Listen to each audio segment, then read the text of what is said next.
안녕하세요. 김동선 목사입니다.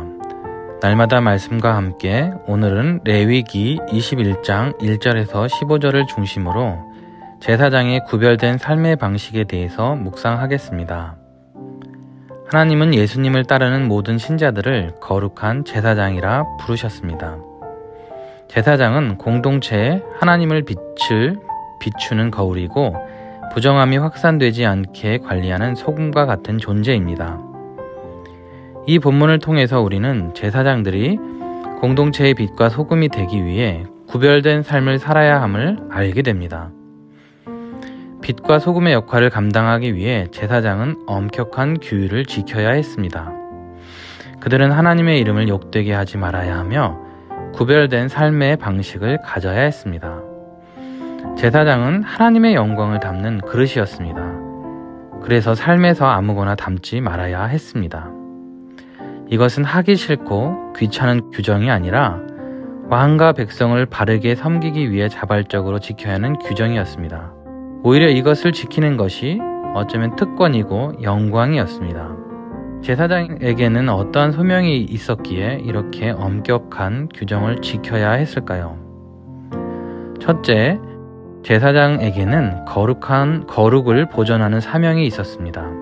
제사장의 사명을 감당하려면 책임이 따릅니다. 먼저 자신을 정결하고 거룩하게 보존해야 합니다. 하나님의 거룩을 담아 비추기 위해 죽음을 멀리해야 하는데 심지어 가족의 죽음에도 가까이 할 수 없었습니다. 인간적으로는 큰 아픔이지만 사명을 감당하기 위해선 어쩔 수 없는 선택이었습니다. 자신을 더럽히지 않기 위해 때로는 마음과 몸의 고통을 감내해야 했습니다. 둘째, 제사장에게는 혈통을 보존하는 사명이 있습니다. 레위 지파의 혈통으로 제사장이 위임되던 구약시대 제사장의 결혼은 제한적이었습니다. 결혼과 출산을 통해 구별된 제사장 제도가 유지되었기 때문입니다. 이렇게 거룩한 가정을 지키고 이어가는 그것 자체가 하나님의 백성을 섬기는 또 다른 사역이었습니다. 이를 위해서 우리는 배우자에 대한 자신의 기준과 욕심도 내려놓아야 할 것입니다. 우리는 가정을 하나님이 기뻐하시는 거룩한 제사장의 가정으로 지키고 이어가야 할 책임이 있는 것입니다.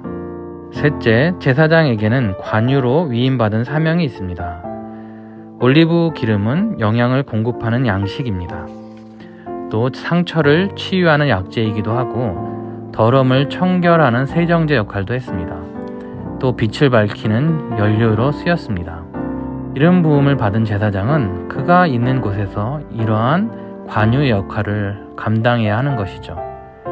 말씀으로 영혼의 양식을 먹이며 상처를 위로하고 어둠을 밝히고 공동체의 거룩함을 회복시키는 것입니다. 이러한 섬김을 통해서 하나님의 백성과 하나님과의 언약 관계가 온전히 지속될 것입니다. 사랑하는 성도 여러분, 그러면 어떻게 우리는 이러한 제사장의 역할을 잘 감당할 수 있을까요? 다행히 우리는 우리에게 모범을 보이신 대제사장이 있습니다. 만유의 주이신 예수님은 하나님과 백성을 온전히 섬기기 위해 구별된 삶을 사셨습니다. 그분은 우리의 대제사장으로 분을 보이사 온유한 태도로 치유하시고 생명을 공급하시고 빛을 비추시고 청결하게 하는 역할을 하셨습니다.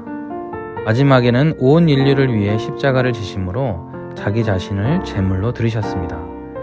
우리는 그분을 의지함으로 우리에게 맡겨진 이런 제사장의 역할을 오늘도 잘 감당할 수 있을 것입니다. 이처럼 오늘도 예수님처럼 구별된 삶을 통해 공동체의 빛과 소금의 역할을 잘 감당하는 거룩한 제사장들 다 되시기를 주님의 이름으로 축복합니다. 기도하겠습니다. 하나님 아버지, 우리를 공동체의 빛과 소금이 되는 제사장으로 부르셔서 감사합니다. 오늘도 우리가 주님 따라 겸손하고 온유한 마음으로 치유하고 공급하고 빛을 비추고 청결하게 하는 역할을 잘 감당하게 하옵소서. 예수님의 이름으로 기도합니다. 아멘.